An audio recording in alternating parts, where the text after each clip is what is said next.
Think before you speak, ये है आज की इंग्लिश की शॉर्ट मॉरल स्टोरी। हिंदी में करेंगे इसको ट्रांसलेट।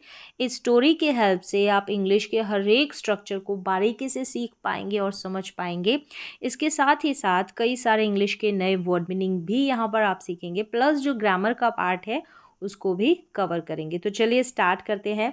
टाइटल है कि think before you speak. Think मतलब सोचो, बिफोर से पहले, किससे पहले? बोलने से पहले। तो थिंक बिफोर यू स्पीक, बोलने से पहले सोचो। ये है स्टोरी का title. Once a poor and lonely old man. अब यहाँ पर मैन कैसा? ओल्ड भी है, बूढ़ा भी है, लोनली भी है, अकेला भी है। तो एडजेक्टिव है मैन के बारे में। ये जो वर्ड्स बता रहे हैं ये एडजेक्टिव है। लोनली, लोनली भी यहाँ पर एडजेक्टिव है। ओल्ड होना, पुराना जो होता है उसको भी ओल्ड बोलते हैं, बूढ़ा होता है उसको भी ओल्ड बोलते हैं, एडजेक्टिव है। पुअर और कैसा था? गरीब। ये भी स्टेट, अवस्था की बात कर रहा है इस मैन की। तो यहाँ पर ये गरीब भी एडजेक्टिव है। तो once a poor and lonely old man, मतलब कि एक गरीब और लोनली, लोनली अकेला बूढ़ा आदमी, गरीब अकेला बूढ़ा आदमी लिव्ड। यहाँ पर वर्ब आई है। इतने बड़े सेंटेंस के बाद वर्ब की सेकंड फॉर्म सिंपल पास्ट का वाक्य है। लिव्ड रहता था इन अ स्मॉल विलेज। इन यानी में, एक छोटे गांव में। अ स्मॉल विलेज, विलेज कैसा? स्मॉल। तो स्मॉल भी यहाँ पर एडजेक्टिव है। चलिए आगे देखें। मैनी टाइम्स यानी कि कई बार। तो पहला वाक्य सिंपल पास्ट का हो गया। तो मैनी टाइम्स, कई बार। ही वुड से, वुड के साथ अगर वर्ब की फर्स्ट फॉर्म आ जाती है, मेनली जो स्टोरीज होगी वो सिंपल पास्ट यानी पास्ट टेंस में ही होगी। पास्ट का कोई भी टेंस हो सकता है, पास्ट टेंस में ही स्टोरीज होती है। बीते हुए समय की बात करते हैं तो उन स्टोरीज में आपको वुड प्लस वर्ब की फर्स्ट फॉर्म देखने को मिल जाएगी। तो यहाँ पर ये वुड प्लस वर्ब की फर्स्ट फॉर्म यानी पास्ट में अक्सर घटने वाली घटनाओं की जब बात की जाती है तो वहाँ पर वुड के साथ वर्ब की फर्स्ट फॉर्म का यूज़ होता है। और हिंदी की पहचान की बात करें तो खेलता, नाचता, गाता, यानी ता, ते, ती से वाक्य की एंडिंग होगी। तो वह कहता, से का मतलब कहना, तो कहता, he would say. I have, अब क्या कहता? आई हैव इन्वर्टेड कॉमा के अंदर है। Have no family. हैव और हैज़ का यूज़ करते हैं हम सिंपल प्रेजेंट टेंस की स्टेट ऑफ पोजीशन, यानी कि सिंपल प्रेजेंट टेंस में आपके पास क्या है ऐसा बताने के लिए हम हैज़ हैव का यूज़ करते हैं। हैज़ हैव के बाद में कोई मुख्य क्रिया का प्रयोग नहीं होता। अब क्या है इसके बाद पास और क्या नहीं है, क्योंकि नो लगा है। आई हैव नो फैमिली, मेरे पास नहीं है। क्या नहीं है? मेरे पास परिवार नहीं है। तो यहाँ पर स्टेट ऑफ पोजेशन, किसी के पास कुछ है ऐसा बताने के लिए हैव का यूज़ हुआ है आई के साथ। हैव के बाद में आपको यहाँ पर कोई मुख्य क्रिया मेन वर्ब का यूज़ होता हुआ नज़र नहीं आ रहा। चलिए आगे देखिए। इट वुड प्लस वर्ब की फर्स्ट फॉर्म सेम वैसे ही है कि पास्ट में अक्सर घटने वाली घटनाओं की जब चर्चा की जाती है तो वुड प्लस वर्ब की फर्स्ट फॉर्म का यूज़ किया जाता है। इट वुड बी बेटर यानी बेहतर होता। इफ़, बी यानी होना, बेटर का मतलब बेहतर, अच्छा। आई, मैं, किल्ड, मार दूं, क्या कर दूं? मार दूं। माई सेल्फ, स्वयं को अगर मैं मार दूं तो अच्छा होता। तो ये चीज़ें वो कहता इन्वर्टेड कॉमा के अंदर यूज़ हुआ है। आगे देखें। एवरी मॉर्निंग यानी कि प्रत्येक सुबह, हर सुबह। ही वेंट, गो की सेकेंड फॉर्म है। वेंट जाता, कहाँ? To the forest. गो की सेकेंड फॉर्म सिंपल पास्ट का वाक्य है। सब्जेक्ट के बाद में वर्ब की सेकेंड फॉर्म का प्रयोग। सिंपल पास्ट का भी एफर्मेटिव सेंटेंस है, पॉजिटिव सकारात्मक वाक्य। He went to the forest, वो कहाँ गया?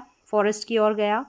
ही वुड कट, उसने क्या किया? वुड प्लस वर्ब की फर्स्ट फॉर्म, काटे। सम ट्रीज, कुछ वृक्ष पेड़। एंड गैदर, इकट्ठे किए।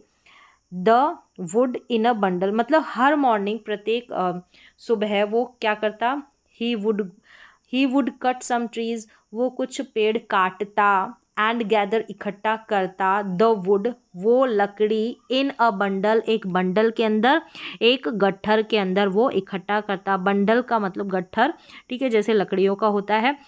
दैन ही वुड सेल, फिर उसके बाद क्या करता? तो यहाँ पर जो है वुड प्लस वर्ब की फर्स्ट फॉर्म के साथ फीलिंग आ रही है कि पास्ट में ये डेली बेसिस पे जो है होने वाली घटना है या होने वाला काम है जिसकी हम बात कर रहे हैं। दैन यानी फिर, ही वुड सेल, फिर वो क्या करता, बेचता दैम, उनको, उन लकड़ियों की बात हो रही है, कहाँ पर, इन द मार्केट, यानी कि बाजार में वो बेचता।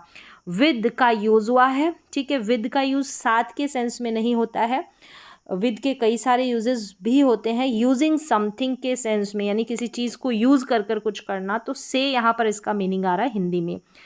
विद द मनी यानी कि उन पैसों से, ठीक है, उन पैसों से। अब द मनी लिखा है, डेफिनेट हो गया, यानी कि बेचने के बाद जो पैसे आते हैं वो वाले पैसे।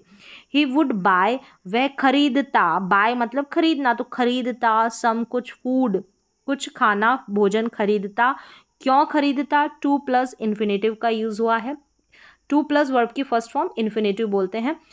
तो सम का मतलब कुछ भी होता है और थोड़ा भी, यानी कि थोड़ा भोजन खरीदता खाने के लिए। Once he had high fever, तो अगर आपको बीमारी है, कोई डिजीज़ है, तो भी हम हैड का यूज़ करते हैं। पास्ट टेंस की बात है तो हैड का यूज़ करेंगे बीमारी होने के लिए। अगर प्रेजेंट की बात करते हैं तो हम हैज़ हैव का यूज़ करते हैं। तो बीमार होना, इसके लिए हैज़ हैव हैड का यूज़ किया जाता है टेंस के अनुसार, समय के अनुसार। एक बार ही हैड हाई फीवर, यानी कि उसको ज़ोर का बुखार था। हाई फीवर तेज़ बुखार होना, तेज़ बुखार था। बट ही स्टिल, लेकिन ही वह, फिर भी, स्टिल फिर भी, वेंट यानी गया, टू वर्क, किस, कहाँ पर गया, काम के लिए गया। बिकॉज, अब क्यों गया, रीज़न दिया गया, बिकॉज इफ़, यदि, ही वुड नॉट गो, अगर वो नहीं जाता, दैन फिर, ही वुड नॉट गेट, तो उसे नहीं प्राप्त होता या नहीं मिलता। गेट का मतलब मिलना, प्राप्त होना। द मनी यानी कि वो पैसे जो हमेशा उसको मिलते। फॉर फूड, किस लिए, फॉर उद्देश्य बताया, फॉर के बारे में, पर्पस उद्देश्य क्या, कि फूड के लिए। एंड मेडिसिन, जो दवाइयाँ हैं, मेडिसिन्स कर दे, चाहे फूड भोजन और मेडिसिन्स के लिए, दवाइयों के लिए उसे जो है क्या नहीं मिलते, पैसे नहीं मिलते। एज, जैसे he was carrying bag, carry करना, ले जाना, ढोना। तो वॉज के बाद में कैरिंग, यानी कैरी में आईएनजी लगा है, तो पास्ट कंटिन्यूस टेंस का वाक्य जिसमें वॉज वर्ब के बाद में वर्ब में, मेन वर्ब में आईएनजी लग जाता है। रहा था, रही थी, रहे थे, इस तरीके से सेंस निकल कर आता है। तो मतलब वो ले जा रहा था, bag, the bundle of would, वो लकड़ियों का जो गट्ठर वाला बैग है उसको ले जा रहा था। ही सैड अगेन, उसने फिर से कहा। ही सैड अगेन, क्या कहा, जो हमेशा बोलता। I have no one to help me, यानी कि मेरे पास कोई नहीं है मेरी हेल्प करने के लिए। तो पास होना, नहीं होना, हैज़, हैव और हैड का यूज़ करते हैं। हैड का पास्ट में करते हैं, हैज़ हैव का प्रेजेंट में करते हैं। किसी के पास कुछ है ऐसा बताने के लिए इनके बाद में कोई एक्शन परफॉर्म नहीं होता। जैसे is am are was were के बाद में कोई मेन वर्ब का प्रयोग नहीं होता। सिंपल पास्ट में वॉज वर का और इज एम आर का हम करते हैं प्रेजेंट इंडेफिनिट, यानी कि सिंपल प्रेजेंट में। चलिए, I wish Yamraj takes me away. I wish कि मैं इच्छा करता हूँ, ठीक है, या काश वाली फीलिंग भी आती है आई विश में, कि मैं इच्छा करता हूँ। I wish Yamraj, take away का मतलब मी, यहाँ पर मुझे हो गया, टेक अवे यानी कि ले जाना, दूर ले जाना। आई विश क्या, यमराज मुझे दूर ले जाए, ऐसी इच्छा करता हूँ। यमराज, यमराज इन्वर्टेड कॉमा बंद हो जाती है यहाँ पर, जो भी कहता है यमराज। अब कौन Yamraj, the Lord of death यानी कि मृत्यु के देवता। वॉज, यहाँ पर यमराज की बात हो रही है, कुछ इनके बारे में बताया कि कौन, द लॉर्ड ऑफ डेथ। फिर यहाँ पर was helping verb, passing main verb I N G वाली, तो ये पास्ट का कंटिन्यूस टेंस का वाक्य हो गया। बाय का मतलब होता है नियर, यानी पास या समीप से गुजर रहे थे। कौन, यमराज। आगे देखें, पास मतलब गुजरना होता है, समीप से, पास से। बाय पास और समीप का सेंस देता है, नज़दीक, पास। He heard the old man's voice, old man's यहाँ पर है अपोस्ट्रोफे लगकर एस की, यानी उस व्यक्ति की जो है, ही यानी उन्होंने, किसने, यमराज ने। हर्ड हियर की सेकेंड फॉर्म सुनी, आवाज़, वॉइस। सो ही अपेयर्ड, इसलिए, सो ही वह प्रकट हुए, ठीक है, अपेयर होना, प्रकट होना, प्रकट हुए। अपियर्ड सेकेंड फॉर्म है, सिंपल पास्ट का वाक्य। बिफोर के सामने, किसके सामने, the old man, old man उस बूढ़े व्यक्ति के सामने। एंड आस्क्ड, पूछा, हिम टू अकम्पनी, यहाँ पर है कहा, ठीक है। आस्क का मतलब यहाँ पर आस्क टू यानी कहा, हिम उससे। अकम्पनी का मतलब होता है साथ, साथ या साथ चलना। हिम टू हेवन, कहाँ पर, हेवन यानी स्वर्ग में। विद हिम उनके साथ, किसके साथ? यमराज के साथ। इफ़ ही विश्ड सो, यदि वह ऐसी इच्छा रखता है, इसलिए कहा। तो क्या है, फिर से देखिए यहाँ पर, so he appeared before the old man, and वो ओल्ड मैन के सामने जो है प्रकट हुए। Ask him to accompany him to heaven with him if he wished so, उससे अपने साथ चलने के लिए कहा। किसने? यमराज ने। कहा? हेवन में, स्वर्ग में, ऐसी अगर वो इच्छा रखता है तो। बट लेकिन द ओल्ड मैन, बूढ़ा आदमी, सेड, कहा, oh I was only asking for, ask for का मतलब होता है मांगना। आई वॉज ओनली, मैं सिर्फ मांग रहा था, रही थी, वॉज के बाद में आस्किंग है ना, इसलिए पास्ट का कंटिन्यूस टेंस का वाक्य है। सम यानी कि कुछ या थोड़ी, हेल्प यानी कुछ या थोड़ी मदद में मांग रहा था।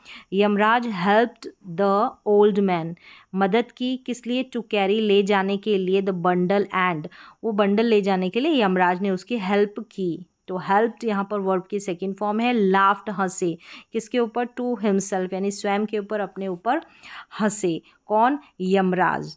तो यहाँ पर ये स्टोरी कंप्लीट हो जाती है। मॉरल देख लें, यहाँ पर मॉरल दे रखा है, डोंट कर्ज योर कंडीशन। स्थिति या हालात होते हैं।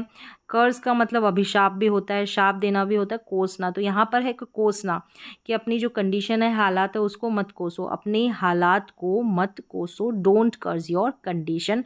तो यहाँ पर ये थी एक छोटी सी कहानी। यहाँ पर मैंने टेंसेस की हेल्प से इंग्लिश के हर एक सेंटेंस को बारीकी से समझाने की कोशिश की। उम्मीद है आपको समझ में भी आए होंगे।